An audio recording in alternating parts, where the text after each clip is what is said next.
Hello students, I welcome you all on our YouTube channel Mohri Devi Tapadia Girls College.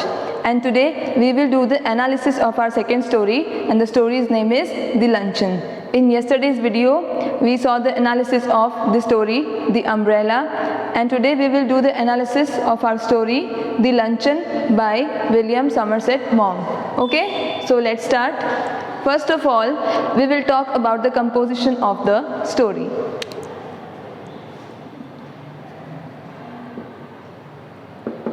Composition of the story. Composition of the story क्या है, story कैसे compose की गई है? ये story 3 parts में compose की गई है, ठीक है, 1, 2 एंड 3 पार्ट में ये स्टोरी कंपोज की गई है, ठीक है। फर्स्ट पार्ट जो है वो है प्रेजेंट, और जो स्टोरी का नरेटर है हमारा वो है फर्स्ट पर्सन, ठीक है। तो जो नरेटर है, okay, so the speaker, the narrator is the first person. और ये स्टोरी में सबसे पहले कंपोजिशन में हम बात करें कि जो कैरेक्टर्स हैं हमारे, उनका कोई नाम नहीं दिया गया है। वो कैरेक्टर सिर्फ नरेटर है और एक लेडी है और एक वेटर है, ठीक है। तो सबसे पहले कंपोजिशन देखते हैं। जो नरेटर है वो फर्स्ट पर्सन है, ठीक है। तो जो first part of the story है उसमें नरेटर फर्स्ट प्रेजेंट में है, ठीक है। जो फर्स्ट पार्ट है उसमें नरेटर प्रेजेंट में है, ठीक है। उसके बाद जो सेकेंड पार्ट आता है तो नरेटर फ्लैशबैक में चला जाता है, और नरेटर नहीं जाता है, उसका जो थॉट है वो फ्लैशबैक में चला जाता है। वो अपना पास्ट को रिकॉल करता है, पास्ट को रिकॉल करता है, तो फ्लैशबैक में वो चला जाता है। और थर्ड पार्ट में वो नरेटर फिर से प्रेजेंट में आता है, ठीक है। ये तो हमने जान लिया इसके कंपोजिशन के बारे में।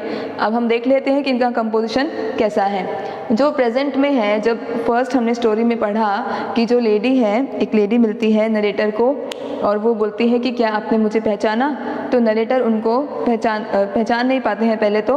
और फिर जब वो उनको बोलती है कि हम 20 ईयर्स पहले एक लंच पे गए थे, तो जो हमारे नरेटर हैं उनको 20 ईयर्स पहले का जो पास्ट था वो याद आ जाता है, वो रिकॉल करते हैं, वो फ्लैशबैक में चले जाते हैं, ठीक है। तो यहाँ से हमारा सेकेंड पार्ट शुरू हो जाता है।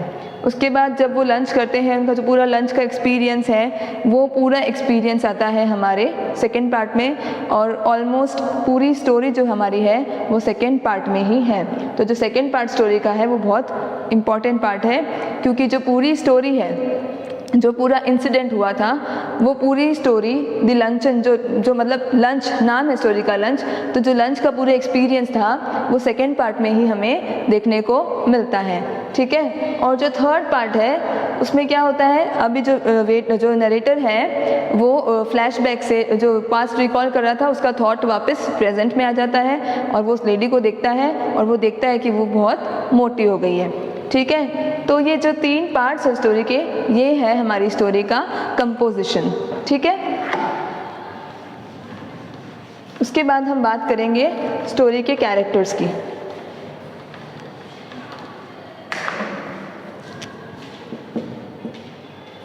नरेटर है जो कि फर्स्ट पर्सन है, अपने बारे में बात कर रहा है, ठीक है, फर्स्ट कैरेक्टर।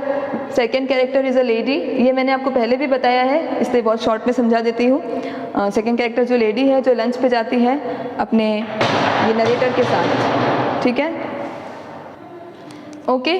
तो जो हमारी सेकेंड कैरेक्टर है वो है लेडी, जो कि लंच पे जाती है हमारे नरेटर के साथ, ठीक है। और जो थर्ड कैरेक्टर है वो माइनर कैरेक्टर है, ठीक है। ये जो 2 कैरेक्टर्स हैं ये हमारे मेजर कैरेक्टर्स हैं, और मेजर क्यों है, क्योंकि जो पूरी ओवरऑल स्टोरी है वो इन्हीं 2 कैरेक्टर्स पे बेस्ड है। लेकिन एक माइनर कैरेक्टर भी हमारी स्टोरी में है जिसका एक इम्पॉर्टेंट रोल है हमारी स्टोरी में, और वो माइनर कैरेक्टर है वेटर, ठीक है। तो ये 3 हैं हमारे कैरेक्टर्स ऑफ द स्टोरी। अभी हम बात कर लेते हैं थीम की।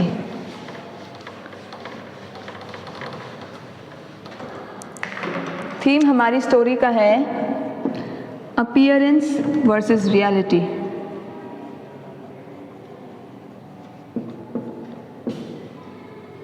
ये है हमारी स्टोरी का थीम।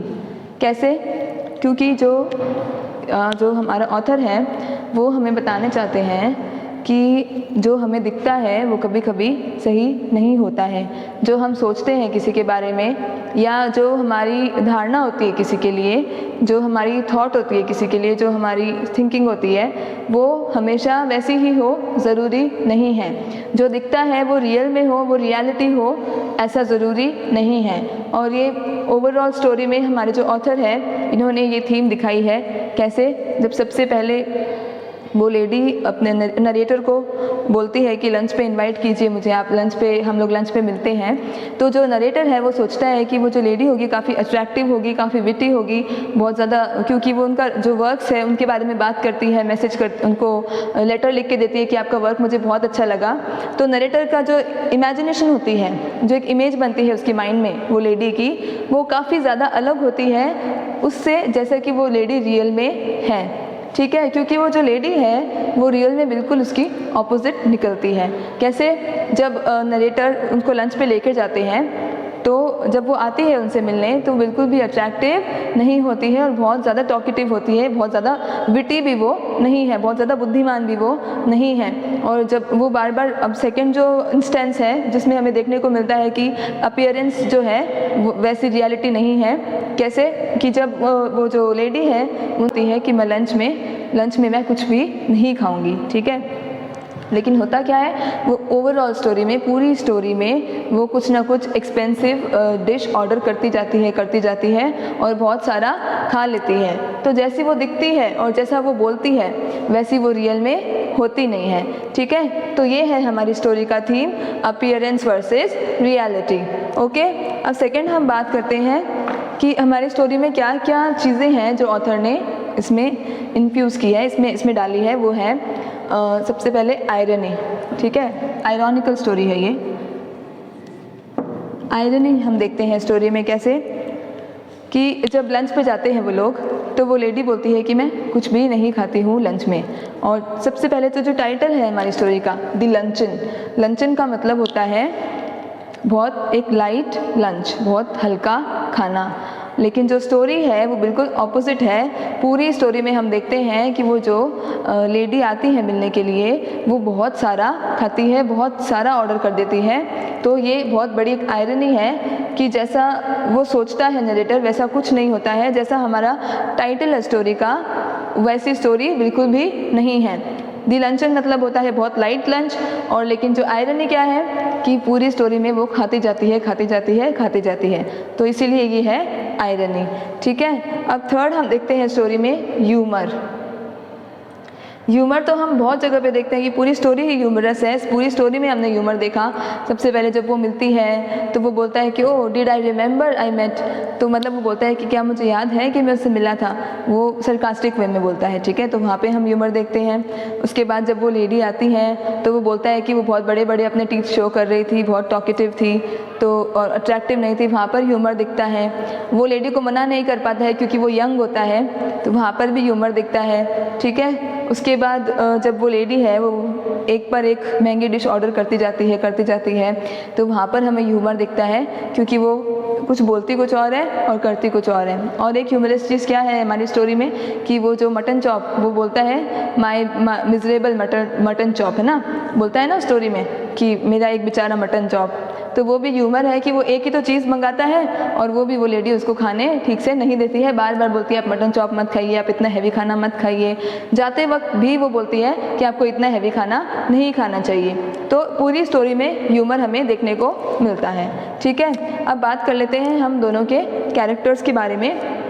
जो हमारी लेडी है और नरेटर है, उनके कैरेक्टर्स कैसे हैं। जो नरेटर है वो काफ़ी ज़्यादा शाय है क्योंकि वो अपनी बात ठीक से बोल नहीं पाता है। अगर वो शाय नहीं होता तो वो लेडी को मना बोल देता। सबसे पहली बात, वो यंग है, ठीक है, young poor guy, young and poor है वो, तो वो बोल नहीं पाता है लेडी को।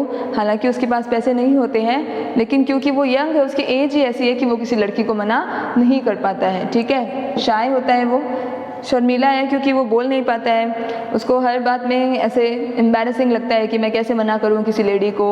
वो मतलब क्लियरली बोल नहीं पाता है कि मेरे पास इतने पैसे नहीं हैं। या फिर जब वो एक्सपेंसिव डिशेस, जब वो बोलती है कि मुझे फॉयर्स रेस्टोरेंट में जाना है, तो वो ये भी बोल सकता था कि नहीं हम दूसरी जगह पे चलेंगे, लेकिन वो ऐसा नहीं करता है। वो उसको फ्लैटर हो जाता है वो उससे, ठीक है, अट्रैक्ट हो जाता है कि किसी लेडी ने उसको ऐसा बोला है कि फॉयर्स रेस्टोरेंट में जाना है, तो मना कैसे करूँ, ठीक है। तो यंग है, इसलिए सबसे मेन जो रीज़न है उसका शाय होने का वो है कि वो यंग है, उसकी एज ही ऐसी है कि वो मना नहीं बोल पाता है, ठीक है। और वो पूरी स्टोरी में ज़्यादा कुछ बोलता नहीं है, हमने कुछ ज़्यादा देखा नहीं पूरी स्टोरी में, बस इतना ही देखा है कि वो यंग है और पुअर है, उसके पास ज़्यादा पैसे नहीं हैं और शाय है, उसको शर्म आती है, वो बोल नहीं पाता है अपनी बात ठीक से, क्योंकि उसको ऐसा लगता है कि उसको एम्बैरेसिंग लगता है सामने वाले को जो रियलिटी है वो बताने में, ठीक है, अपनी रियलिटी को वो छुपाता है, ठीक है। अब नेक्स्ट जो लेडी है वो कैसी है, टॉकेटिव बहुत ज़्यादा है, वो बहुत ज़्यादा बोलती है, वो ग्रीडी है, बहुत लालची है, ठीक है, फेक है, वो रियलिटी नहीं है उसके अंदर बिल्कुल भी, वो जो है इनोसेंट नहीं है, वो जो भी बोलती है उसमें सच्चाई नहीं होती है कहीं ना कहीं, ठीक है, वो फेक है, फॉल्स है, उसके अंदर झूठ है, ठीक है। और क्या देखते हैं हम इसके अंदर कि वो जो लेडी है वो अट्रैक्टिव भी नहीं है, ठीक है, वो जो लेडी है वो अट्रैक्टिव नहीं है, नॉट अट्रैक्टिव। जैसे हमारे जो नरेटर सोचते हैं कि वो लेडी बहुत अट्रैक्टिव निकलेगी, खुश होते हैं, वो एक्साइटेड होते हैं उससे मिलने के लिए, पर ऐसा कुछ होता नहीं है। वो बहुत टॉकेटिव होती है, बहुत ग्रीडी होती है, बहुत फेक होती है और बिल्कुल भी अट्रैक्टिव नहीं होती है, ठीक है। वो लेडी ग्रीडी कैसे है, उसको बहुत महंगी महंगी चीज़ें पसंद आ रही है। पहले तो वो राइटिंग में लेटर लिख के बोल रही है कि मुझे आपका ये वर्क बहुत पसंद आया, तो आप मुझे फॉयर्स रेस्टोरेंट लेके चलिए। तो वो रेस्टोरेंट भी कौन सा चूज़ करती है, फॉयर्स रेस्टोरेंट। वो सोचती नहीं है कि सामने वाले के पास इतने पैसे होंगे या नहीं होंगे, वो सेल्फिश भी है, ठीक है, वो किसी और के बारे में सोचती नहीं है, सिर्फ अपने बारे में सोचती है। तो शी इज़ सेल्फिश ऑल्सो, तो सेल्फिश है, अपने बारे में सोचती है, इसलिए फॉयर्स रेस्टोरेंट चूज़ करती है वो, क्योंकि उसको वहाँ पर जाना होता है। उसके बाद जब वो रेस्टोरेंट जाती है वो इतनी सारी चीज़ें ऑर्डर करती है, एक बार भी जो हमारे नरेटर है उनके बारे में वो नहीं सोचती कि इतना सारा बिल आएगा तो पे कैसे करेंगे ये, ठीक है। और टॉकेटिव है, पूरे टाइम वो बोलती रहती है, बोलती रहती है, बोलती रहती है, ठीक है। ग्रीडी है, बहुत सारी चीज़ें मंगवा लेती है, लालची है वो, बड़ी बड़ी जगह पे उसको जाना है लंच करने के लिए और बहुत सारी चीज़ें उसको खानी है वहाँ पर, तो वो ग्रीडी है।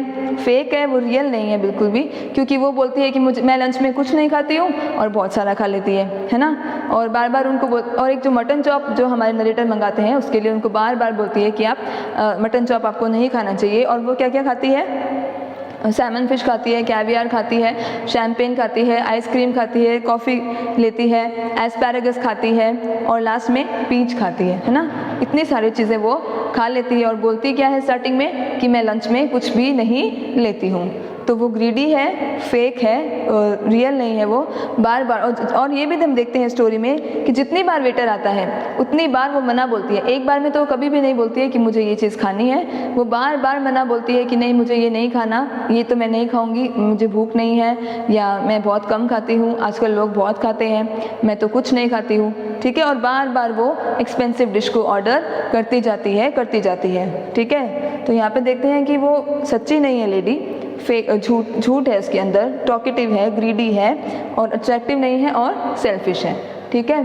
तो ये हमारी जो स्टोरी का पूरा एनालिसिस है कि हमारी स्टोरी में क्या क्या चीज़ें हैं, ठीक है। तो इसी के बेसिस पे आप अपने नोट्स बनाएंगे और आपको कुछ नहीं समझ में आएगा तो आप मुझे मैसेज करेंगे, ठीक है। Bye bye, take care.